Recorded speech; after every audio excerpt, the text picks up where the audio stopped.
Hello friends, welcome to Rajneet medical education. इस lecture में हम डिस्कस करेंगे Parkinson's disease. So let's start the video. So Parkinson's disease, PDB इसको बोलते हैं, न्यूरोलॉजिकल डिसऑर्डर है, ये नर्वस सिस्टम का डिसऑर्डर है। सो पार्किंसंस डिसीज़ क्या होता है? पार्किंसंस डिसीज़ एक क्रॉनिक डिसीज़ है। फर्स्ट ऑफ ऑल ये क्या है? क्रॉनिक है। काफ़ी लंबे टाइम से ये जो कंडीशन है वो होती है, एकदम से ये अराइज नहीं होती। तो धीरे धीरे ये काफ़ी लंबे टाइम तक ये फॉर लाइफ टाइम ये कंडीशन चलती है। क्रॉनिक कंडीशन है, प्रोग्रेसिव है। प्रोग्रेसिव मतलब एक बार स्टार्ट हो गई तो ये क्या है, वर्स होती जाती है। मतलब एक बार किसी पेशेंट को, किसी पर्सन को पार्किंसंस डिसीज होती है तो वो बिल्कुल ठीक नहीं होती। ये डिसीज धीरे धीरे इसके जो सिम्टम्स हैं वो वर्स होते जाते हैं और ज़्यादा सीवियर ये कंडीशन होती जाती है। तो ये क्या है, प्रोग्रेस करती है, धीरे धीरे ये कंडीशन और ज़्यादा होती जाती है। सो प्रोग्रेसिव है, न्यूरो डिजेनरेटिव डिसऑर्डर है। न्यूरो डिजेनरेटिव का क्या मतलब है? न्यूरो का मतलब है न्यूरॉन्स, डिजेनरेटिव मतलब उनका डिजेनरेट होना। तो यहाँ पर क्या है, न्यूरॉन्स का डैमेज होता है, न्यूरॉन्स मरते हैं। तो न्यूरॉन्स का डैमेज होने के कारण इसको क्या बोलते हैं? न्यूरो डिजेनरेटिव डिसऑर्डर बोलते हैं। That affects movement. तो सबसे इंपॉर्टेंट बात ये क्या है कि ये हमारे मूवमेंट को अफेक्ट करती है। मूवमेंट मतलब जो भी हमारी वॉलंटरी मूवमेंट है, जैसे कि हमारा चलना फिरना, बात करना, जो भी वॉलंटरी जो मूवमेंट्स हैं बॉडी की, जिनको हम मोटर मूवमेंट्स भी कहते हैं, तो ये मूवमेंट को अफेक्ट करती है ये कंडीशन। तो जिस पर्सन को पार्किंसंस होती है उसको मूवमेंट में प्रॉब्लम होती है, जैसे कि वॉकिंग में प्रॉब्लम आती है, चलने में प्रॉब्लम आती है, खड़े होने में प्रॉब्लम आती है, बैठने में प्रॉब्लम आती है, बातचीत करने में प्रॉब्लम आती है, अपने हैंड्स को मूव करने में प्रॉब्लम आती है। तो जो भी चीज़ें हम मूवमेंट के थ्रू करते हैं, जैसे कि अभी मैं अपना हाथ हिला रही हूँ, जैसे हम खाना खाते हैं तो वो भी अपने हैंड्स के साथ खाते हैं, तो ये सभी चीज़ों में प्रॉब्लम आती है। तो ये क्या है, मूवमेंट डिसऑर्डर है। तो ये हमारे मोटर सिस्टम को अफेक्ट करता है पार्किंसंस डिसीज। बिकॉज ऑफ, ऐसा क्यों होता है, ये हमारे मूवमेंट को क्यों अफेक्ट करता है? तो मैंने आपको बताया कि ये न्यूरॉन्स को अफेक्ट करता है। कौन से न्यूरॉन्स? Dopamine producing neurons.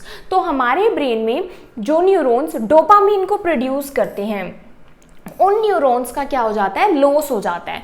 और ये न्यूरॉन्स कहाँ पर पाए जाते हैं? ये ब्रेन में एक स्ट्रक्चर होता है जिसको सबस्टेंशिया नाइग्रा बोलते हैं। तो ये सबस्टेंशिया नाइग्रा स्ट्रक्चर में जो डोपामिन प्रोड्यूस करते हैं न्यूरॉन्स, उनका डैमेज होना, उनका लॉस होना, और धीरे धीरे ये जो न्यूरॉन्स हैं ये मरना स्टार्ट हो जाते हैं, ये डाई हो जाते हैं। तो इसको क्या बोलते हैं? Loss of dopamine producing neurons. और ये न्यूरॉन्स कहाँ पर पाए जाते हैं? सबस्टेंशिया नाइग्रा में। अब ये जो डोपामिन है, ये डोपामिन ये न्यूरोट्रांसमीटर है। इस डोपामिन को हम रिवॉर्ड या फिर प्लेजर वाला हार्मोन भी कहते हैं। तो ये जो डोपामिन है ये प्लेजर और रिवॉर्ड तो देता ही है, मोटिवेट तो रखता ही है। साथ में इस डोपामिन का बहुत इंपॉर्टेंट फंक्शन क्या है कि ये हमारे मूवमेंट्स को कंट्रोल करता है। हमारी स्मूथ वॉलंटरी मूवमेंट के लिए, हमारे मोटर पाथवे के लिए डोपामिन बहुत ज़रूरी है। तो डोपामिन बहुत इंपॉर्टेंट है वॉलंटरी मूवमेंट के लिए। अभी मैं आपको डिटेल में एक्सप्लेन करूंगी कि डोपामिन पाथवे कैसे मूवमेंट को कंट्रोल करता है। नाउ ये जो कंडीशन है पार्किंसंस डिसीज की जो कंडीशन है, ये ज़्यादा कॉमन किस में होती है? ओल्डर एडल्ट्स में। 50 से ऊपर जो होते हैं, बूढ़े जो लोग होते हैं, उनमें ये ज़्यादा कॉमन देखी जाती है। तो 50 या फिर 60 साल के बाद ये जो कंडीशन है ज़्यादा कॉमन होती है।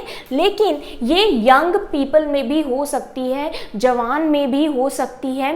तो यंग पीपल में अगर इसको होती है तो इसको यंग ऑनसेट पार्किंसंस डिसीज कहते हैं। लेकिन ये रेयर होता है। कॉमन किस में होता है? 60 प्लस एज में। और ये ज़्यादा कॉमन किस में देखने को मिलती है? मेल्स में ज़्यादा कॉमन देखने को मिलती है। नाउ इसका जो कोज है ये क्यों होता है? ये क्या है? अननोन कोज है। इसका एग्जैक्ट कोज आप नहीं बता सकते, इसलिए ये क्या है? इडियोपैथिक है। एग्जैक्ट कोज आप नहीं बता सकते, लेकिन ऐसा माना गया है कि ये जेनेटिक हो सकता है, कि कुछ जीन्स में जो चेंजेस के कारण, जीन्स में म्यूटेशन के कारण ये हो सकता है। अगर एक फैमिली में पार्किंसंस डिसीज है तो वो नेक्स्ट फैमिली में आ सकती है पार्किंसंस डिसीज जीन्स के कारण। तो ये जेनेटिक भी हो सकता है, प्लस ये इन्वायरमेंटल भी हो सकता है। इन्वायरमेंटल मतलब जो इन्वायरमेंट से हम टॉक्सिन्स कंज्यूम करते हैं, जैसे कि जो पेस्टिसाइड्स और इंसेक्टिसाइड्स हम फसलों के ऊपर यूज़ करते हैं, फार्मिंग में यूज़ करते हैं, अगर वही कंज्यूम कर लिए जाएं तो ये भी पार्किंसंस डिसीज कोज कर सकते हैं। प्लस एक रिक्रिएशनल ड्रग होता है, मीन्स जो इलीगल ड्रग यूज़ करते हैं उनमें से एक आता है एमपीटीपी। तो ये जो ड्रग है सिंथेटिक हेरोइन भी इसको बोलते हैं। अगर इसको कंज्यूम किया जाए तो भी माना जाता है कि पार्किंसंस डिसीज होती है। तो इसका एग्जैक्ट इन्वायरमेंटल कोज हम नहीं बता सकते कि ये क्यों हुआ है। अब इस जो कंडीशन है पार्किंसंस डिसीज, तो ये मैंने आपको क्या बताया, न्यूरोडिजेनरेटिव है, मतलब ये न्यूरॉन्स की इसमें डेथ हो जाती है धीरे धीरे। और वो न्यूरॉन्स कौन से, वो न्यूरॉन्स जो कि डोपामिन प्रोड्यूस करते हैं। अब जो न्यूरॉन्स की जो डेथ हो जाती है, तो जब न्यूरॉन्स मर जाते हैं तो वो दोबारा से नहीं बनते। अगर न्यूरॉन्स की डेथ हो जाती है तो वो कंडीशन दोबारा रिवर्स नहीं हो सकती, वो कंडीशन इरिवर्सिबल होती है। इसी तरह से पार्किंसंस डिसीज में ये जो न्यूरॉन्स है जो डोपामिन को प्रोड्यूस करते हैं, इनकी धीरे धीरे डेथ होती रहती है। तो काफ़ी सारे न्यूरॉन्स की डेथ हो जाती है। और जो सिम्टम्स है वो तब अपीयर होते हैं जब 50% न्यूरॉन्स ऑलरेडी मर जाते हैं। तो 50% न्यूरॉन्स, जब डोपामिन प्रोड्यूसिंग न्यूरॉन्स जब 50% ऑलरेडी डैमेज हो जाते हैं, लॉस हो जाते हैं, तो ज़्यादा सिम्टम्स अपीयर होते हैं। उससे पहले बहुत ही सटल से सिम्टम्स आते हैं कि नोटिसेबल नहीं हो पाते, क्योंकि न्यूरॉन्स को आप रिवर्स नहीं कर पाते एक बार अगर वो न्यूरॉन्स मर जाते हैं। इसलिए ये जो कंडीशन है ये इरिवर्सिबल है, इसका कोई भी क्योर नहीं है। लेकिन मेडिसिन के साथ हम सिम्टम्स को कंट्रोल कर सकते हैं। सिम्टम्स को कंट्रोल करने से क्या होता है, पर्सन की जो क्वालिटी ऑफ लाइफ है वो इंप्रूव हो जाती है। एंड देन जो पर्सन है वो ज़्यादा लंबे टाइम तक जी पाता है सिम्टम्स को कंट्रोल करने की वजह से। तो मेडिसिन क्या करेंगी, इसमें जो हम ट्रीटमेंट देते हैं वो सिम्टम्स को कंट्रोल करेंगी। पर्सन की जो बीमारी है, जो डिसीज़ है, उसको जड़ से ख़त्म नहीं करेगी, सिर्फ क्वालिटी ऑफ लाइफ इंप्रूव करेगी। इसलिए इसका कोई भी क्योर नहीं है, ये इरिवर्सिबल है। सिम्टम्स इसलिए ये इरिवर्सिबल है क्योंकि जो न्यूरॉन्स का जो मरना है, इसमें न्यूरॉन्स का जो लॉस है, जो डोपामिन प्रोड्यूस कर रहे हैं वो बंद नहीं होंगे। न्यूरॉन्स धीरे धीरे क्या होते रहेंगे, लॉस होते ही जाएंगे। बाहर से डोपामिन देकर या फिर और मेडिसिन देकर इंप्रूव की जाती है क्वालिटी ऑफ लाइफ। अब जो इसके सिम्टम्स हैं, सिम्टम्स सारे मूवमेंट रिलेटेड ही होते हैं, क्योंकि जो डोपामिन पाथवे है इसमें वो मूवमेंट को ही कंट्रोल कर रहा है। स्मूथ मूवमेंट के लिए डोपामिन जरूरी है। तो यहाँ पर ये जो सिम्टम्स आते हैं इसको याद रखने का तरीका क्या है, TRAP, ट्रैप। तो ट्रैप इसको आपने याद रखना है। टी से क्या है, ट्रेमर्स, क्योंकि मोटर सारे मूवमेंट्स हैं, जो मोटर मूवमेंट्स हैं उन्हीं में चेंजेस देखने को मिलेंगे। तो ट्रेमर्स क्या होता है, पर्सन के जो हैंड्स हैं वो शेक करते हैं। तो इस तरह से इनवॉल्यूंटरी शेकिंग होती है हैंड्स में, जिसको ट्रेमर्स कहते हैं। उसके बाद आर से क्या आएगा, आर से आएगा रिजिडिटी। तो जो मसल्स हैं वो रिजिड हो जाएंगे, स्टिफ हो जाएंगे, तो उसमें स्टिफनेस देखने को मिलेगी।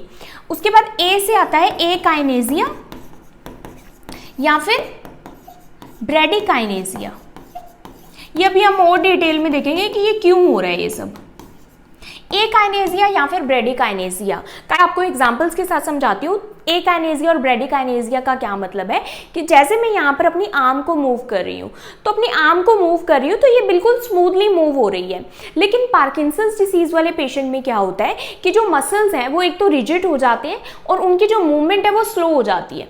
तो बहुत स्लो मूव होगा या फिर रिजिडिटी होगी, मतलब एकदम से ऐसे मूवमेंट नहीं होगी, ऐसे धीरे धीरे रिजिड मूवमेंट होगी या फिर बहुत स्लो मूवमेंट होगी। जैसे कि हमने अगर चेयर से उठकर खड़े होना है, तो पार्किंसंस डिसीज वाले पेशेंट में क्या होता है, जब वो चेयर से खड़ा होता है तो वो भी उसके लिए एक बहुत बड़ा टास्क है, क्योंकि उसके जो मसल हैं वो बहुत स्लो मूव कर रहे हैं और रिजिड हो गए हैं, स्टिफ हो गए हैं। तो जैसे उसको चेयर से स्टैंड करना या फिर चलना भी, एक कदम भी आगे लेना बहुत प्रॉब्लमेटिक लगता है। क्यों प्रॉब्लमेटिक लगता है, क्योंकि मसल्स ही मूव नहीं कर रहे। तो मसल मूवमेंट ना होने के कारण ब्रेडिकाइनेसिया होता है, मतलब स्लो मूवमेंट्स होती हैं। तो कोई भी जो टास्क है वो बहुत स्लो करता है ये पेशेंट। और पी से क्या होता है, पोस्चर। तो इसमें जो पोस्चर है वो सही नहीं रहता, वो इम्बैलेंस हो जाता है पोस्चर। पेशेंट के जो फॉल रिस्क है वो इंक्रीज हो जाता है, गिरने के जो चांसेस है वो इंक्रीज हो जाते हैं। किस लिए, क्योंकि जो मसल्स हैं उनमें मूवमेंट प्रॉपर नहीं है, जिसकी वजह से गेट बैलेंस नहीं बन पा रहा और पोस्चर इम्बैलेंस हो रहा है। तो इसमें ट्रेमर होता है, स्टिफनेस होती है, मूवमेंट स्लो हो जाते हैं और बैलेंस प्रॉब्लम या फिर पोस्चर प्रॉब्लम्स आती हैं। अब मैं आपको बताती हूँ कि एग्जैक्टली प्रॉब्लम कहाँ पर है। तो ये हमारे ब्रेन का स्ट्रक्चर है, ब्रेन का क्रॉस सेक्शन है। तो हमारे ब्रेन में बेसल गैंग्लिया होता है। तो जो डीप ब्रेन में कुछ स्ट्रक्चर्स होते हैं जिसको बेसल गैंग्लिया बोलते हैं। अब ये बेसल गैंग्लिया क्या होते हैं? तो इनको क्या बोलते हैं? Basal ganglia. अब बेसल गैंग्लिया क्या होता है? ब्रेन के डीपली कुछ स्ट्रक्चर्स होते हैं, कुछ स्ट्रक्चर्स जिनको बेसल गैंग्लिया बोलते हैं। अब ये बेसल गैंग्लिया क्या है? न्यूरॉन का जो सेल बॉडीज है, न्यूरॉन का जो सेल बॉडी वाला पार्ट है, वो सेल बॉडीज, बहुत सारी सेल बॉडीज एक ग्रुप में प्रेजेंट होती हैं ब्रेन के डीपली। तो ब्रेन के अंदर कई लोकेशंस पर group of cell bodies present होती हैं, न्यूरॉन की सेल बॉडीज, जो कि आपस में मिलकर काम करती हैं। जैसे कि ये यहाँ पर, ये भी एक बेसल गैंग्लिया है, ये भी बेसल गैंग्लिया है, ये भी बेसल गैंग्लिया है, ठीक है, और ये भी बेसल गैंग्लिया है। अब ये कितनी होती है? ये टोटल अभी देखो क्या होती है। तो एक बेसल गैंग्लिया तो ये है जिसको हम बोलते हैं सबस्टेंशिया नाइग्रा, और यही इसी के बारे में इंपॉर्टेंटली हम पढ़ रहे हैं। ये जो सबस्टेंशिया नाइग्रा है, यही बेसल गैंग्लिया क्या प्रोड्यूस करता है? डोपामिन प्रोड्यूस करता है। क्या प्रोड्यूस करता है? डोपामिन। और ये डोपामिन जो कि सबस्टेंशिया नाइग्रा प्रोड्यूस कर रहा है, ये डोपामिन बहुत जरूरी है मूवमेंट के लिए, मसल की मूवमेंट के लिए, जिसको हम वॉल्यूंटरी मसल मूवमेंट भी कहते हैं। अगर सबस्टेंशिया नाइग्रा डोपामिन प्रोड्यूस नहीं करेगा तो मसल मूव नहीं हो पाएंगे। जैसे कि पार्किंसंस डिसीज में यही हो रहा है कि ये जो सबस्टेंशिया नाइग्रा है, ये डोपामिन प्रोड्यूस नहीं कर पा रहा। क्यों नहीं कर पा रहा? क्योंकि यहाँ पर ये जो न्यूरॉन्स हैं जो कि डोपामिन प्रोड्यूस कर रहे हैं, ये न्यूरॉन्स ही डीजेनरेट हो रहे हैं। विद टाइम ये क्या हो रहे हैं? ये न्यूरॉन्स मर रहे हैं, इसलिए डोपामिन यहाँ से प्रोड्यूस नहीं हो रहा। इस सबस्टेंशिया नाइग्रा, ये जो बेसल गैंग्लिया है, ये कहाँ पर प्रेजेंट होता है? ये मिड ब्रेन में प्रेजेंट होता है। ब्रेन स्टेम में जो मिड ब्रेन होता है वहां पर प्रेजेंट होता है। बाकी के बेसल गैंग्लिया क्या है? जैसे कि ये कॉर्डेट न्यूक्लियस एंड प्यूटामेन, ये वाला। तो ये कॉर्डेट न्यूक्लियस एंड प्यूटामेन, इनको क्या बोलते हैं? स्ट्रिएटम बोलते हैं। इन दोनों को क्या बोलते हैं? स्ट्रिएटम बोलते हैं। ये भी बेसल गैंग्लिया ही है। उसके अलावा क्या है? उसके अलावा सबथैलेमिक न्यूक्लियस, ये भी बेसल गैंग्लिया है। और उसके अलावा ग्लोबस पैलिडस, ये जो नीचे वाला है ग्लोबस पैलिडस, ये भी क्या है? बेसल गैंग्लिया है। तो आपको इन सभी के नेम्स लर्न करने की जरूरत नहीं है। यहाँ पर क्या आपको याद रखना है? एक तो सबस्टेंशिया नाइग्रा जो कि डोपामिन प्रोड्यूस कर रहा है, और ये जो सारे बेसल गैंग्लिया है सबस्टेंशिया नाइग्रा के अलावा, सबस्टेंशिया नाइग्रा मिड ब्रेन में प्रेजेंट है, बाकी सारे ये कहाँ पर प्रेजेंट है? ये सेरिब्रम में प्रेजेंट है। बाकी सारे कहाँ पर प्रेजेंट है? सेरिब्रम में प्रेजेंट है। अब ये जो डोपामिन है सबस्टेंशिया नाइग्रा से, ये डोपामिन कहां पर रिलीज होता है? ये इस स्ट्रिएटम में रिलीज होता है। ये आपने याद रखना है। स्ट्रिएटम कौन कौन सी है? ये दो है, कॉर्डेट न्यूक्लियस एंड प्यूटामेन। इन दोनों में सबस्टेंशिया नाइग्रा डोपामिन को रिलीज करता है। यहां तक आपको समझ आया कि डोपामिन सबस्टेंशिया नाइग्रा यहां से प्रोड्यूस होगा और डोपामिन कहां जाएगा? स्ट्रिएटम में जाएगा। और स्ट्रिएटम क्या है? ये दोनों चीजें। कौन सी दोनों चीजें? Caudate nucleus and putamen. अब यहां से डोपामिन कहां पर जाता है? यहां से डोपामिन थैलेमस में जाता है। ये जो स्ट्रक्चर है थैलेमस, यहां से डोपामिन इस थैलेमस में जाता है। अब थैलेमस क्या है? एक स्टेशन है, रिले स्टेशन है। ये थैलेमस यहां से जो सिग्नल है, अब यहाँ पर ये जो स्ट्रिएटम से सिग्नल कहाँ पर आ गया? थैलेमस को आ गया कि डोपामिन मिल चुका है। अब थैलेमस इस सिग्नल को आगे पहुंचाएगा। ये जो थैलेमस है ये सेरिब्रल मोटर कॉर्टेक्स में इस सिग्नल को पहुंचाता है। मोटर कॉर्टेक्स क्या है? मोटर कॉर्टेक्स जो फ्रंटल लोब है उसका पार्ट है। फोर ब्रेन में जो फ्रंटल लोब है वहां पर मोटर कॉर्टेक्स प्रेजेंट होता है। मोटर कॉर्टेक्स ही एक्चुअल में जो मूवमेंट है हमारी बॉडी की वो करवाता है। तो यहाँ पर अब दोबारा से पाथवे समझो कि सबस्टेंशिया नाइग्रा से डोपामिन रिलीज हुआ, और ये डोपामिन कहाँ पर रिलीज हुआ? स्ट्रिएटम में। इसलिए इस डोपामिन के पाथवे को हम क्या बोलते हैं? इस पाथवे को नाइग्रो, जो कि सबस्टेंशिया नाइग्रा से आया है, नाइग्रो, और क्योंकि ये स्ट्रिएटम के पास जा रहा है इसलिए इस पाथवे को नाइग्रो स्ट्रिएटल पाथवे बोलते हैं। और ये नाइग्रो स्ट्रिएटल पाथवे बहुत जरूरी है जो कि डोपामिन का है सब्सटेंशिया नाइग्रा से स्ट्रिएटम तक ये पाथवे जाता है जो कि मूवमेंट के लिए ज़रूरी है। अब इसके बाद स्ट्रिएटम से जो सिग्नल है वो कहाँ पर जाते हैं, थैलेमस में जाते हैं कि डोपामिन मिल चुका है, और थैलेमस से जो सिग्नल है वो मोटर कॉर्टेक्स तक जाता है जिससे एक्चुअल हमारी वॉल्यूंटरी मूवमेंट होती है। अब यहाँ पर क्या होता है कि डोपामिन ही प्रोड्यूस नहीं हो रहा सब्सटेंशिया नाइग्रा से, क्योंकि यहाँ के जो न्यूरॉन्स हैं जो कि डोपामिन प्रोड्यूस करते हैं वो मर रहे हैं, वो डिजेनरेट हो रहे हैं। तो ये जो आगे का जो पाथवे है ये होगा ही नहीं और मोटर मूवमेंट होगी नहीं।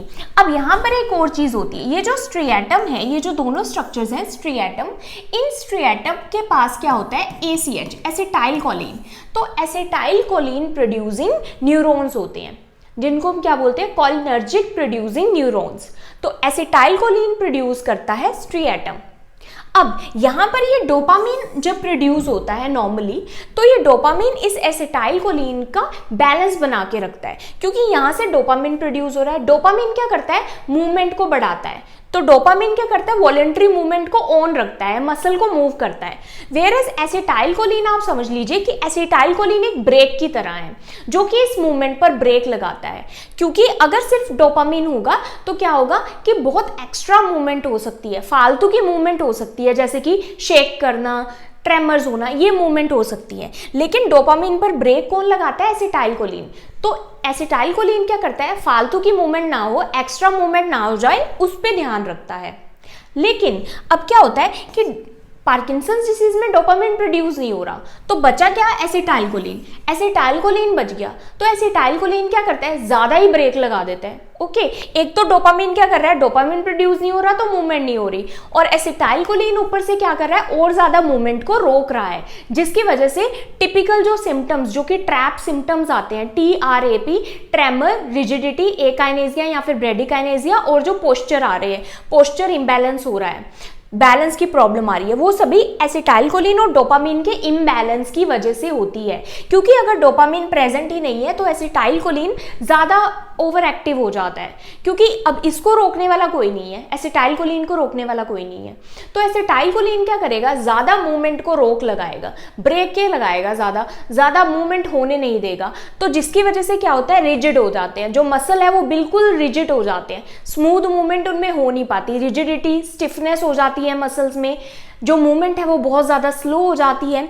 और इसी इम्बैलेंस की वजह से, डोपामिन और एसिटाइल कोलिन की इम्बैलेंस की वजह से ही क्या होता है, ट्रेमर्स भी आते हैं। ट्रेमर्स मतलब जो इनवॉल्यूंटरी रिदमिक मूवमेंट हो रही है मसल में, जो शेक कर रहे हैं हैंड्स या फिर फीट, वो किसकी वजह से आते हैं, इस इम्बैलेंस की वजह से ही हो रहे हैं। सो आई होप आपको प्रॉपर समझ आ गया कि एक्चुअली में यहाँ पार्किंसंस डिसीज में क्या हो रहा है। पार्किंसंस डिसीज में सब्सटेंशिया नाइग्रा के जो न्यूरॉन्स हैं वो मर रहे हैं, डिजेनरेट हो रहे हैं, जिसकी वजह से डोपामिन प्रोड्यूस नहीं हो रहा। डोपामिन प्रोड्यूस नहीं हो रहा तो नाइग्रोस्ट्राइटल पाथवे नहीं होगा, आगे का जो पूरा पाथवे है, then thalamus, then motor cortex, ये होगा ही नहीं। इसमें बहुत ज़्यादा प्रॉब्लम आएगी, जिसकी वजह से वॉलंटरी मूवमेंट बहुत कम हो जाएंगे। प्लस साथ में एसिटाइल कोलिन और डोपामिन दोनों का इम्बैलेंस हो गया। क्यों हो गया, क्योंकि डोपामिन तो बन ही नहीं रहा और एसिटाइल कोलिन तो नॉर्मली बन रहा है जैसे बन रहा है, तो एसिटाइल कोलिन यहाँ पर डोमिनेंट हो गया, जिसकी वजह से एसिटाइल कोलिन और ज़्यादा सिम्टम्स को वर्स कर रहा है, क्योंकि डोपामिन तो लो है। तो हम इसलिए ट्रीटमेंट में आगे मैं बताऊंगी एसिटाइल कोलिन को ब्लॉक करने के लिए भी ड्रग्स देते हैं, ताकि जो ट्रेमर्स वाले जो सिम्टम्स हैं, रिजिडिटी के जो सिम्टम्स हैं, वो कम हो जाएं। नाउ यही पैथोफिजियोलॉजी में बताया गया है कि डोपामिन के लॉस होने की वजह से सब्सटेंशिया नाइग्रा में डोपामिन का लॉस होता है, क्योंकि वहाँ के न्यूरॉन मर रहे हैं, जिससे क्या होता है, डोपामिन रिड्यूस हो जाता है और स्ट्रेटम तक नहीं पहुँच पाता। इम्बैलेंस ऑफ न्यूरोट्रांसमीटर, इम्बैलेंस हो जाता है न्यूरोट्रांसमीटर का, डोपामिन लो हो जाता है, लेकिन एसिटाइल कोलिन की एक्टिविटी बढ़ जाती है, क्योंकि एसिटाइल कोलिन को ब्लॉक करने वाला, अब बैलेंस करने वाला डोपामिन प्रेजेंट नहीं है। अब इसके बाद क्या होता है, wrong control of direct and indirect pathways. तो ये जो डोपामिन का जो पाथवे है, जो कि नाइग्रोस्ट्राइटल पाथवे है, वो क्या है, एक डायरेक्ट पाथवे होता है, एक इनडायरेक्ट पाथवे होता है। डायरेक्ट पाथवे मतलब मूवमेंट को ऑन रखना, वॉल्यूंटरी मूवमेंट को। इनडायरेक्ट मतलब थोड़ा सा स्लो करना ताकि एक्स्ट्रा मूवमेंट्स ना हो। तो ये जो पाथवेज हैं, इनमें भी क्या हो जाता है, इसका जो कंट्रोल है वो डिस्टर्ब हो जाता है, क्योंकि एसिटाइल कोलिन की एक्टिविटी तो डोमिनेट हो गई है और डोपामिन वहां पर प्रेजेंट नहीं है बैलेंस करने के लिए। Too much braking on movement. तो एसिटाइलकोलिन की एक्टिविटी बढ़ गई है, डोपामिन नहीं है, इसलिए मूवमेंट्स पर और ज्यादा ब्रेक लगती है, मूवमेंट स्मूथ नहीं हो पाते, क्योंकि मूवमेंट को करने वाला तो डोपामिन है, मूवमेंट को ऑन रखने वाला, और एसिटाइलकोलिन क्या करता है, उस एक्स्ट्रा मूवमेंट पर ब्रेक लगाता है। अब एसिटाइलकोलिन ही प्रेजेंट है सिर्फ, तो मूवमेंट पर ज्यादा ही ब्रेक लग रही है और मूवमेंट ऑन नहीं हो पा रही। अब दिस इम्बैलेंस कोजेस थैलेमस। अब थैलेमस क्या होता है, ये क्या करता है, मोटर कॉर्टेक्स को सिग्नल नहीं भेज पाता, क्योंकि थैलेमस के पास ही सिग्नल नहीं मिले, थैलेमस को ही नहीं पहुंचे, तो वो आगे मोटर कॉर्टेक्स को नहीं पहुंच पाता। तो मोटर कॉर्टेक्स क्या होता है, देन एक्टिवेट करते हैं जो मसल, मोटर कॉर्टेक्स आगे मसल्स को एक्टिवेट करता है वॉलंटरी मूवमेंट के लिए, वो नहीं हो पाता, जिसकी वजह से क्या आते हैं, वो 4 सिम्टम्स आते हैं, दैट इज ट्रैप। अब क्लिनिकल फीचर्स क्या आएंगे, सिम्टम्स क्या आएंगे। सबसे पहले तो सिम्टम्स जो है 50% न्यूरॉन जब लॉस हो जाते हैं तब सिम्टम्स ज़्यादा ऑब्वियस दिखने लगते हैं। उससे पहले बहुत सटल से सिम्टम्स होते हैं जो कि जो पर्सन है उसको इग्नोर कर देता है, और जब 50% डोपामिन प्रोड्यूसिंग न्यूरॉन्स डैमेज हो जाते हैं, लॉस हो जाते हैं, तब ऑब्वियस सिम्टम्स आते हैं। और सिम्टम्स क्या है, वेरी करते हैं, मे बी एक पर्सन में कोई और सिम्टम्स हो, स्लाइटली डिफरेंट दूसरे पर्सन में हो सकते हैं। अब यहाँ पर आपको 4 चीज़ें क्या याद रखनी है, TRAP याद रखना है। टी से क्या आता है, ट्रेमर। अब ट्रेमर क्या है कि स्टार्ट कहाँ पर होते हैं ट्रेमर, जो शेकीनेस है वो कहाँ पर स्टार्ट होती है, हैंड्स में स्टार्ट होती है, तो हैंड शेक करना स्टार्ट करते हैं, और देन आगे जैसे कंडीशन वर्स होती जाती है, फीट भी शेक हो सकते हैं, फेस भी शेक हो सकता है। और आपको क्या याद रखना है कि ये जो शेकिंग है ये स्पेशली रेस्ट पर ज़्यादा आती है। जैसे जब पर्सन रेस्ट कर रहा है, आराम से बैठा हुआ है, तब उसके जो हैंड्स है वो ज़्यादा शेक करेंगे, और जैसे ही वो कोई चीज़ करने लगेगा, कोई एक्टिविटी करने लगेगा, जैसे कि चलने लगेगा या फिर खाना खाने लगेगा, तो उसके जो शेकीनेस है वो कम हो जाएगी, जो ट्रेमर्स हैं वो कम हो जाएंगे। तो ये इसका क्लासिक साइन है। और ये जो ट्रेमर्स है कैसे लगते हैं, ये पिल रोलिंग ट्रेमर होते हैं, पिल रोलिंग। तो ये ऐसे लगता है, इस तरह से शेक करता है पर्सन जैसे कि वो हाथ में कोई छोटी सी चीज़ रोल कर रहा है, जैसे कि कोई टैबलेट रोल कर रहा है, जैसे कि पिल रोल कर रहा है, तो ये इस तरह से दिखते हैं। तो इस तरह से पर्सन जो है वो शेक करता है अपने हैंड्स को पार्किंसंस डिसीज में। तो ये ऐसे लग रहा है जैसे कि हाथ में इसकी कोई छोटी सी चीज़ है, कुछ पिल है, जिसको ऐसे वो क्या कर रहा है, रोल कर रहा है। तो ये क्लासिक साइन है जिसको पिल रोलिंग ट्रेमर बोलते हैं। अब ये ट्रेमर्स क्या है, हैंड्स और फिंगर्स में स्टार्ट होते हैं। उसके बाद आता है रिजिडिटी। रिजिडिटी मतलब मसल जो है स्टिफ हो जाएंगे, मसल अकड़ जाएंगे। तो जैसे ये स्मूथ मूवमेंट हो रही है, स्मूथ मूवमेंट नहीं होगी, कैसी होगी, कोगविल रिजिडिटी इसको बोलते हैं, ऑन पैसिव मूवमेंट। कोगविल रिजिडिटी क्या होती है कि जैसे ये मैं बिल्कुल स्मूथ मूवमेंट कर रही हूँ, मूवमेंट स्मूथ नहीं होगी, इस तरह से होगी, कोगविल की तरह रिजिडिटी, क्योंकि जैसे ही आप ऐसे करने लगेंगे आगे से रेजिस्टेंस आएगा मसल्स पे, तो इस तरह से होगी। कोगविल क्या होता है, तो इसको कोगविल कहते हैं। तो ये कई मशीनरी में यूज होती है, जिससे एकदम स्मूथ मूवमेंट नहीं होती, इस तरह से अटक अटक के मूवमेंट होती है, तो ये कोगविल रिजिडिटी इसको बोलते हैं। उसके साथ ही क्या होगा, शफलिंग गेट। शफलिंग गेट क्या होता है, तो ये होता है शफलिंग गेट, इस तरह से पर्सन चलेगा। आप देख रहे हैं इसके जो पैर हैं ये उठ नहीं रहे, ये ऐसे जमीन के साथ ही रगड़ रगड़ कर चल रहा है, तो ये क्या है, दिस इज शफलिंग गेट। तो इसको शफलिंग गेट करते हैं, और इसमें आप ध्यान से देखें तो पर्सन पैर नहीं उठा रहा, उसके जमीन के साथ ही रगड़ रगड़ कर पैर वो चल रहा है, इसको बोलते हैं शफलिंग गेट। और पर्सन का फॉल रिस्क बहुत ज़्यादा इंक्रीज, इस तरह से जो पर्सन चल रहा है, अभी एक तो ये सीधा नहीं खड़ा हो पा रहा पर्सन, क्योंकि मसल्स जो हैं वो मूवमेंट ईजिली नहीं करे, तो जो पोस्चर है वो भी डिस्टर्ब हो गया है। और आपने एक और चीज़ देखी, जब ये पर्सन चल रहा है, चलते हुए जैसे हमारे हाथ मूव करते हैं चलते हुए, इस पर्सन के, पार्किंसंस डिसीज वाले पर्सन्स के जो हाथ हैं वो इस तरह से मूव नहीं करते, हैंड्स भी रिजिड होते हैं। जब पेशेंट वॉक करता है तो उसके हैंड्स रिजिड होते हैं, वो इस तरह से स्विंग नहीं करते चलते हुए जैसे हमारे नॉर्मली करते हैं। और साथ में ही शेकीनेस भी हो रही है, फॉल्स रिस्क बहुत ज़्यादा इंक्रीज हो जाता है इन पेशेंट्स का। तो यहाँ पर हमें क्या देखने को मिला, शफलिंग गेट देखने को मिला, या फिर इसको पार्किंसोनियन गेट भी बोलते हैं। तो इस टिपिकल गेट को क्या बोलते हैं? गेट मतलब जैसे जब पर्सन चलता है तो वो एक बैलेंस बना के चलता है, लेकिन यहाँ पर वो शफल करता है, ना तो अपने पैर उठाता है चलते हुए, पैर है उसके जमीन पर ही रहते हैं चलते हुए, तो घसीट घसीट कर वो चलता है। ये सब क्यों हो रहा है? क्योंकि मसल्स जो है मूव नहीं कर पा रहे। ये जो पार्किंसंस डिसीज वाले पर्सन होते हैं, इनके लिए चलना, बात करना, ये भी एक टास्क होता है। ये नॉर्मली बोल भी नहीं पाते क्योंकि जो मसल्स जो है वो मूव नहीं कर पाते, तो ये भी इनके लिए एक टास्क होता है, बहुत इनको एफर्ट लगाना पड़ता है चलने के लिए भी। उसके बाद आता है ए काइनेजिया या फिर ब्रेडिकाइनेजिया। ब्रेडिकाइनेजिया, काइनेजिया मीन्स मूवमेंट, ब्रेडी मतलब स्लो, जैसे ब्रेडी कार्डिया होता है तो स्लो मूवमेंट होती है। जो मूवमेंट है बहुत स्लो होगी, या फिर एडवांस एज में क्या हो जाती है, जैसे जैसे ये कंडीशन और एडवांस हो जाती है तो लैक ऑफ मूवमेंट भी हो जाती है। पर्सन जो है वो मूव ही नहीं कर पाता। उसको अगर चेयर से खड़े होना है, या फिर चेयर पर दोबारा बैठना है, या फिर शावर लेना है, ब्रश करना है, खाना खाना है, ये सभी बहुत ज़्यादा हार्ड हो जाता है उसके लिए, क्योंकि मसल्स जो है वो मूव ही नहीं कर पा रहे। रिड्यूस फेशियल एक्सप्रेशन, जो फेस के भी जो मसल्स हैं वो भी मूव नहीं कर पाते, तो इन पर्सन का जो फेस है वो मास्क जैसा लगता है, mask like face. Mask like face इसलिए जैसे कि मास्क में कोई भी एक्सप्रेशन नहीं होता, इसी तरह से पर्सन के फेस पर भी कोई भी एक्सप्रेशन नहीं होता। इवन जो उसको आंखें ब्लिंक करनी होती है, आंखें झपकनी होती है, वो भी उसको बहुत बड़ा टास्क लगता है। क्यों? क्योंकि मसल्स जो है उनको सिग्नल ही नहीं मिल रहे मूव होने के लिए।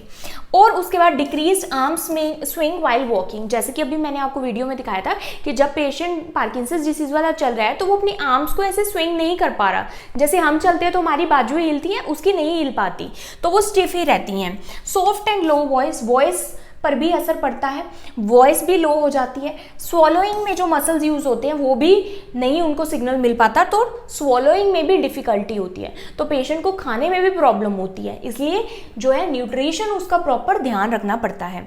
Postural instability, P for posture, posture मतलब जो बैलेंस है वो नहीं वो बना पाएगा, उसका जो कोऑर्डिनेशन है उसमें प्रॉब्लम आएगी, बैलेंस बना के नहीं चल पाएगा, तो पुअर बैलेंस होगा। और फ्रीक्वेंट फॉल्स, बार बार जो पेशेंट का जो गिरने का जो रिस्क है वो इंक्रीज हो जाता है, क्योंकि अभी आपने देखा कि ये पर्सन जो है कैसे चल रहे हैं, बहुत मुश्किल से ये चल पाते हैं, तो ये गिरने का बहुत इनका रिस्क रहता है और ये गिर भी जाते हैं अगर इनका ध्यान ना रखा जाए। या फिर इनको प्रॉपर एड्स देने पड़ते हैं, जो वॉकिंग एड्स होते हैं, जैसे कि जो केन होता है, वॉकर होता है, वो इनको देना पड़ता है ताकि ये गिरे ना। अदर सिम्टम्स क्या आते हैं इसके अलावा? डिप्रेशन हो सकता है, मेमोरी प्रॉब्लम्स आती हैं लेटर स्टेजेस में। इसके अलावा लॉस ऑफ स्मेल, स्मेल नहीं आती इन पेशेंट्स को। कॉन्स्टिपेशन हो सकती है, कॉन्स्टिपेशन वो जो मसल्स हैं जो पेरिस्टालसिस कर रहे हैं अगर उनको भी मूवमेंट में प्रॉब्लम आती है तो कॉन्स्टिपेशन होती है। हाइपर सलाइवेशन, हाइपर सलाइवेशन, ये जो पर्सन है इनका सलाइवा बहुत ज़्यादा निकलता है, ड्रूलिंग होती रहती है, तो ये सभी सिम्टम्स आएंगे। उसके अलावा हम नेक्स्ट देखते हैं डायग्नोसिस, इसको डायग्नोस कैसे करना है, तो क्लिनिकल फीचर्स और हिस्ट्री, इसका जो एक एग्जैक्ट जो टेस्ट होता है वो नहीं होता, तो पेशेंट के सिम्टम्स देखे जाते हैं, उसकी हिस्ट्री देखी जाती है, तो उसके बेस पर बोला जाता है कि इसको पार्किंसंस डिसीज है। इसके अलावा क्या करते हैं, एमआरआई या फिर सिटी स्कैन करते हैं, ये देखने के लिए कि कोई और ब्रेन में प्रॉब्लम तो नहीं है, ब्रेन या फिर स्पाइनल कॉर्ड में कोई और प्रॉब्लम तो नहीं है। अगर कोई और प्रॉब्लम होगी तो वो एमआरआई और सिटी स्कैन में आ जाएगी, लेकिन अगर एमआरआई और सिटी स्कैन नॉर्मल आता है तो इट मीन्स बाकी कंडीशन नहीं है, ये पार्किंसंस ही है। तो ये बहुत सारे छोटे मोटे टेस्ट जो डॉक्टर हैं वो करते हैं इसके लिए, लेकिन एग्जैक्ट टेस्ट इसका कोई है नहीं। उसके बाद ट्रीटमेंट क्या आता है, ट्रीटमेंट मैंने आपको बता दिया, इसका कोई परमानेंट क्योर नहीं है, ये इरिवर्सिबल डैमेज होता है न्यूरॉन्स में, जो एक बार न्यूरॉन्स डैमेज हो गए वो होते ही जाएंगे और ये जो कंडीशन है वो वर्स होती जाएगी, क्योंकि न्यूरॉन्स के डैमेज को नहीं रोका जा सकता। तो मेडिकेशंस क्या करेंगे, सिम्टम्स को इंप्रूव करेंगी, don't slow progression of disease, जो डिसीज ये बढ़ रही है क्योंकि न्यूरॉन्स धीरे धीरे मर रहे हैं, सब्सटेंशिया नाइग्रा के जो डोपामिन प्रोड्यूस कर रहे हैं वो मर रहे हैं, उसको नहीं रोका जा सकता, सिर्फ सिम्टम्स को इंप्रूव किया जा सकता है। तो गोल क्या है, सिम्टम्स को कंट्रोल करना और क्वालिटी ऑफ लाइफ को इंप्रूव करना। सिम्टम्स कौन से, जैसे कि शेकीनेस होना, ट्रेमर्स होना, रिजिडिटी, एकाइनेजिया या फिर ब्रेडिकाइनेजिया, और बैलेंस को थोड़ा इंप्रूव करना। तो इसमें फर्स्ट जो मेडिकेशन है, इंपॉर्टेंट मेडिकेशन, वो क्या है, लीवोडोपा प्लस कार्बिडोपा, इन दोनों का कॉम्बिनेशन, लीवोडोपा प्लस कार्बिडोपा। तो डोपा से आप याद रखेंगे, डोपा मतलब डोपामिन, तो ये लीवोडोपा क्या होता है? सबसे पहले तो लीवोडोपा एक प्रिकर्सर है डोपामिन का, क्योंकि अगर हम डोपामिन देते हैं तो डोपामिन क्रॉस नहीं कर पाएगा ब्लड ब्रेन बैरियर को, तो इसलिए हम प्रिकर्सर दे रहे हैं। लीवोडोपा क्या है? प्रिकर्सर है, ये क्रॉस कर लेता है ब्लड ब्रेन बैरियर को और ब्रेन में जाके लीवोडोपा क्या करता है, वहां पर कुछ एंजाइम्स होते हैं जो कि इसको डोपामिन में कन्वर्ट कर देते हैं। अब लीवोडोपा के साथ साथ क्या दिया जाता है? कार्बिडोपा दिया जाता है। कार्बिडोपा क्या करता है? लीवोडोपा को हमारी बॉडी में ब्रेक डाउन होने से प्रिवेंट करता है, कि हमारी बॉडी में ही ये टूट के यूज ना हो जाए, ब्रेन तक पहुंचे, ये इंश्योर करता है। तो कार्बिडोपा पेरिफेरल ब्रेकडाउन रोकता है लीवोडोपा का, ताकि जो लीवोडोपा है वो ब्रेन में जा सके ज़्यादा से ज़्यादा और वहां पर अपना एक्शन शो कर सके। तो लीवोडोपा मतलब ब्रेन में जाकर क्या हो जाता है, ये डोपामिन बन जाता है। अब ये क्या करता है, ये डोपामिन को रिप्लेस करता है। जो डोपामिन अब प्रोड्यूस नहीं हो रहा तो वो ये बाहर से हम थोड़ा डोपामिन दे रहे हैं, तो इस डोपामिन जब हम ये मेडिसिन देते हैं तो सिम्टम्स जो है इंप्रूव होते हैं। उसके अलावा क्या कर सकते हैं, डोपामिन एगोनिस्ट दे सकते हैं। डोपामिन एगोनिस्ट क्या होते हैं, जैसे कि प्रामीपैक्सोल, रोपिनिरोल, ब्रोमोक्रिप्टिन एंड कोर्टिकोटाइन एंड एपोमोर्फिन। तो ये सभी नेम्स हैं, ये आपको जैसे जैसे आप मेडिसिन को इनकाउंटर करेंगे तो आपको ये याद हो जाते हैं। देन ये क्या करते हैं, ये डायरेक्टली स्टिमुलेट करते हैं डोपामिन D2 रिसेप्टर को स्ट्रिएटम में। तो ये जो सब्सटेंशिया नाइग्रा से ये जो डोपामिन निकलता है वो D1 और D2 रिसेप्टर्स पर एक्ट करता है स्ट्रिएटम में। तो ये क्या करता है, ये डोपामिन जो D2 रिसेप्टर है स्ट्रिएटम में उसको स्टिमुलेट करता है, जिससे और ज्यादा जो डोपामिन है वो प्रोड्यूस हो सके। तो ये डोपामिन एगोनिस्ट का काम है। उसके बाद आता है MAO-B इनहिबिटर्स।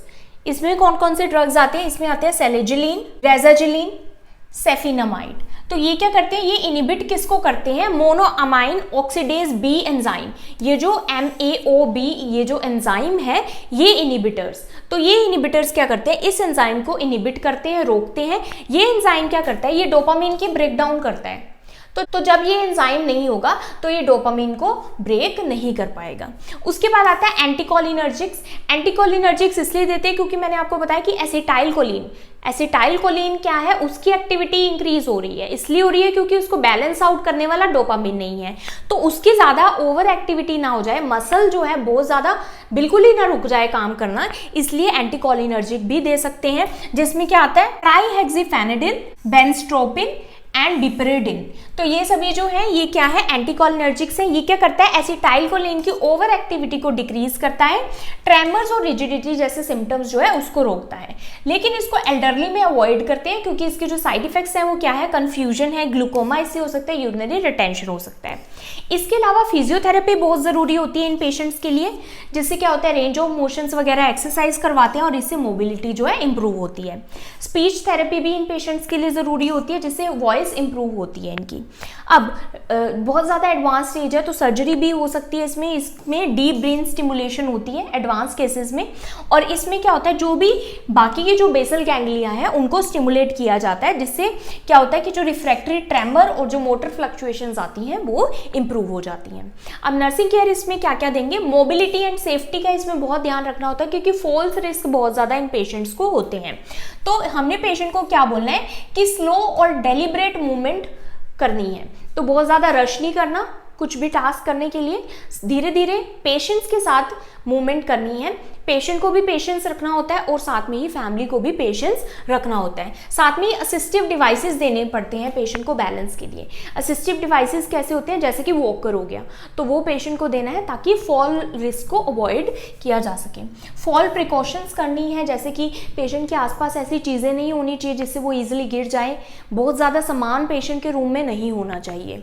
एक्सरसाइज और फिजियोथेरेपी पेशेंट के लिए बहुत ज़्यादा ज़रूरी है। फॉल प्रिकॉशन के लिए पेशेंट को ऐसी सॉक्स भी दी जा सकती हैं जो कि ईजिली स्लिप ना हो, तो वो जो सॉक्स पेशेंट हमेशा डाले जिससे फॉल रिस्क प्रिवेंट हो सकता है। मेडिकेशन एडियरेंस, ये जो मेडिकेशन है ये ज़रूर लेनी होती है, इसके लिए एडियरेंस और इसके लिए एजुकेशन देनी होती है और जो भी साइड इफेक्ट्स हैं उनको मॉनिटर करना है। प्रॉपर न्यूट्रिशन, क्योंकि पेशेंट का क्या है, एक तो स्वॉलोइंग में डिफ़िकल्टी आ रही है, तो अगर पेशेंट न्यूट्रिशन नहीं लेगा प्रॉपर तो क्या होगा, मॉलनरिश्ड हो जाएगा। तो पेशेंट को स्मॉल एक तो मील देनी है, सॉफ्ट मील देनी है और उस मील में high calorie, protein, high fibre होना चाहिए, कॉन्स्टिपेशन को प्रिवेंट करने के लिए, तो ऐसी मील पेशेंट को देनी है। मॉनिटर वेट को मॉनिटर करते रहना है कि बहुत ज़्यादा वेट लॉस तो नहीं कर लिया पेशेंट ने। सिटिंग अपराइट, जैसे पेशेंट खा रहा है तो उसको अपराइट बिठाना है, लेटा के फीडिंग नहीं करवानी, क्योंकि इससे क्या होगा, एस्पिरेशन के जो चांसेस है वो इंक्रीज हो जाते हैं अगर लेटा के फीडिंग करवाएंगे, तो इसलिए अपराइट सिट करवाना है। Encourage slow and clear speech, बोलने में पेशेंट्स को प्रॉब्लम आती है इसमें, तो उनको ऐसे ही बोलो कि चाहे जितनी आपकी टोन है धीरे है तो धीरे ही बोल लीजिए, बट क्लियर बोलिए और थोड़े थोड़े वर्ड्स बोलें। इन पेशेंट के साथ पेशेंस बहुत रखना होता है। एनकरेज साइको सोशल सपोर्ट, क्योंकि इन पेशेंट को एंजाइटी भी हो सकती है जिस कंडीशन से ये गुजर रहे हैं, तो इनको ऐसे ग्रुप्स होते हैं जिनको बाकियों को भी जो ये कंडीशन अगर पार्किंसंस डिसीज़ वाली, तो ये आपस में जब बातचीत करते हैं ग्रुप में अपनी जो सोशल एंजाइटी है उसको दूर करते हैं, और साथ में ही इनको सपोर्ट भी चाहिए होता है, एनकरेजमेंट चाहिए होते हैं, तो ऐसे सोशल ग्रुप्स में इनको इन्वॉल्व किया जाता है। Educate family on disease progression and care, family को बहुत ज़रूरी है एजुकेशन देना, क्योंकि फैमिली को बताना है कि ये जो कंडीशन है ये ठीक तो नहीं होगी, बिल्कुल सिम्टम्स इंप्रूव होंगे और धीरे धीरे हो सकता है कि ये और वर्स हो जाए कंडीशन, तो फैमिली को पेशेंस आपको बताना है कि ऐसे पेशेंट्स के साथ आपको पेशेंस रखना है, और जो इनकी एक्टिविटीज़ हैं उनको ध्यान रखना है कि ये गिर ना जाए पेशेंट्स। उसके बाद एनकरेज सेल्फ केयर, इन पेशेंट को आपने ये नहीं बोलना कि आपका कोई ध्यान रखेगा, इनको खुद से इंडिपेंडेंस सिखानी है। इंडिपेंडेंस कैसे सिखाएंगे कि जैसे मोबिलिटी एड्स दे दिए, वॉकर दे दिया, और धीरे धीरे इनको बताया कि कैसे आपने कोई भी जो टास्क है वो करना है, तो इनको इंडिपेंडेंस फील करवाना है, सेल्फ केयर, ताकि ये ज़्यादा से ज़्यादा अपनी कर सकें। Break task into small manageable step, इनको बताना है कि जो भी आप टास्क कर रहे हो उसको छोटे छोटे पार्ट्स में आपने डिवाइड कर लेना है। एनकरेज अडेप्टिव क्लोथिंग, अब इनके जो क्लोथ्स हैं, क्योंकि इनको कपड़े डालना भी बहुत डिफिकल्ट लगता है, कपड़े उतारना भी बहुत डिफिकल्ट लगता है, क्योंकि इसमें भी तो मसल्स यूज़ हो रहे हैं ना, कोई भी जो डेली एक्टिविटी के जो टास्क है उसमें मसल यूज़ हो रहे हैं, तो क्या होता है कि इनको ऐसे शर्ट्स दिए जाते हैं जिसमें बटन या फिर जिप नहीं होती, जैसे टेप होती है तो वो धीरे से ऐसे ईजिली ओपन कर सकते हैं, या फिर वो शूज़ होते हैं जो कि ईजिली ये डाल सकते हैं, तो इनकी जो क्लोथिंग होती है पार्किंसंस डिसीज के लिए वो भी स्पेशल बनाई जाती है, जो कि इनको और इनकी जो लाइफ है वो इजी बना सके। तो जो भी अगर कोई पार्किंसंस डिसीज से सफ़र कर रहा है उनकी जो लाइफ है वो थोड़ी हार्ड होती है। हार्ड इसलिए होती है क्योंकि उनको कोई भी टास्क करना बहुत डिफिकल्ट हो जाता है, क्योंकि कुछ भी जो हम कर रहे हैं वो अपने मसल्स के साथ ही कर रहे हैं, और इनके जो मसल्स हैं वही प्रॉपर मूव नहीं कर पाते, तो इनके साथ भी हमको पेशेंस रखना होता है, गुस्सा नहीं करना होता कि जल्दी करो, ऐसे इनके साथ नहीं करना होता। इससे क्या होता है, इनका स्ट्रेस और ज़्यादा बढ़ जाता है और इनके जो सिम्टम्स हैं वो और ज़्यादा वर्स हो जाते हैं। सो आई होप आपको पार्किंसंस डिसीज क्लियर हुआ। If you understood this video then please like, subscribe and share to my channel. Thank you for watching.